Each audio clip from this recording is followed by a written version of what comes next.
Nicholas found the perfect director and co-star to round out an action genre trilogy. I've been a big fan of John Woo, and I really thought Travolta was terrific in Pulp Fiction, so I've been wanting to work with these guys for a while.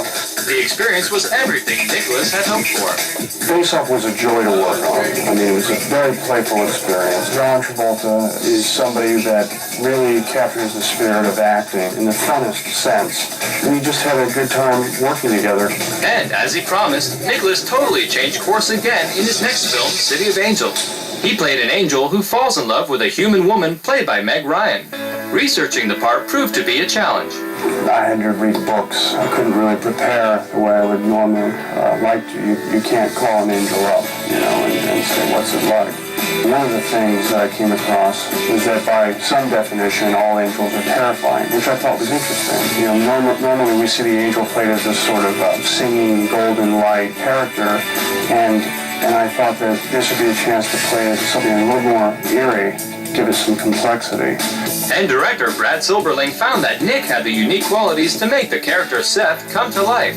I felt when I was reading the script the first time and every time subsequently that we really needed somebody with the strength of a silent film star.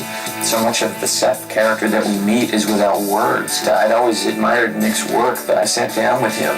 What I saw in his eyes was remarkable. I mean, he was able to convey so much without opening his mouth. So he was sort of the perfect choice. I can't imagine it now with anybody else.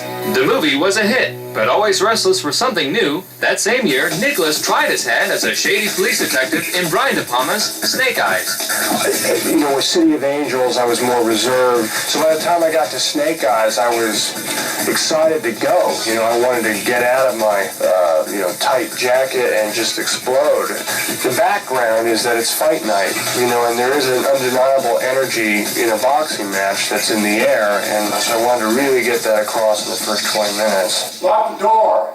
Although their marriage was reportedly rocky, in 1999, master director Martin Scorsese cast the couple in a dark drama, Bringing Out the Dead. I've been wanting to work with Scorsese he's one of the reasons why I became an actor.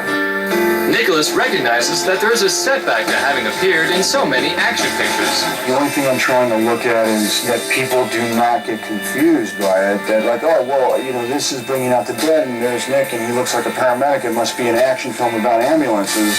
And then they go and they see it, and it's really kind of a harrowing examination of the sadness of living with loss. And in 2000, Nicholas jumped back into action as a master car thief in Gone in 60 Seconds. Oh, Nick's great. Nick's a really good guy, and he's a buddy.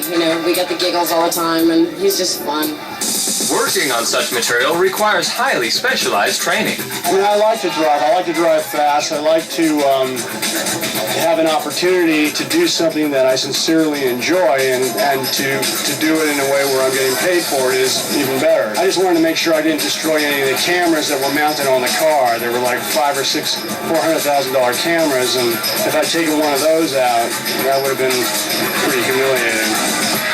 Nicholas and Patricia's marriage was falling apart, which wasn't really surprising because 5 years ago, when they'd actually got married, they hardly knew each other. When you come from an unstable family structure, then frequently, as you mature, you may be looking for that. And when you meet a new person, you may want to lock that into something like a marriage, a relationship, when really what you're trying to do is recreate some structure from your childhood. Nicholas filed divorce papers in 2000, only to retract them.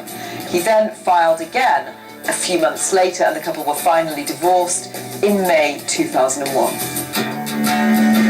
But Nicholas had already set his sights on someone else, the beautiful Lisa Marie Presley. Anyway, after a tempestuous relationship, the two were married on August 7th, 2002.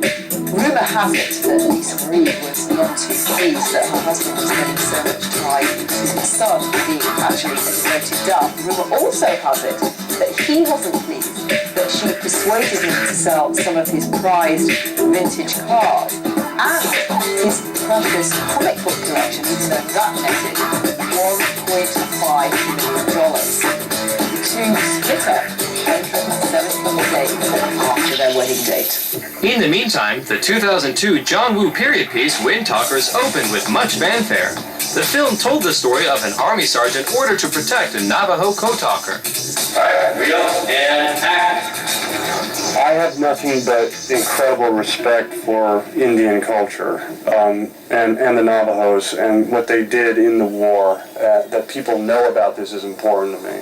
Actor Christian Slater also played Sergeant Ox Henderson in the film. Nick Cage is great. I mean, he's just always been somebody I have admired as an actor and always wanted to do something with.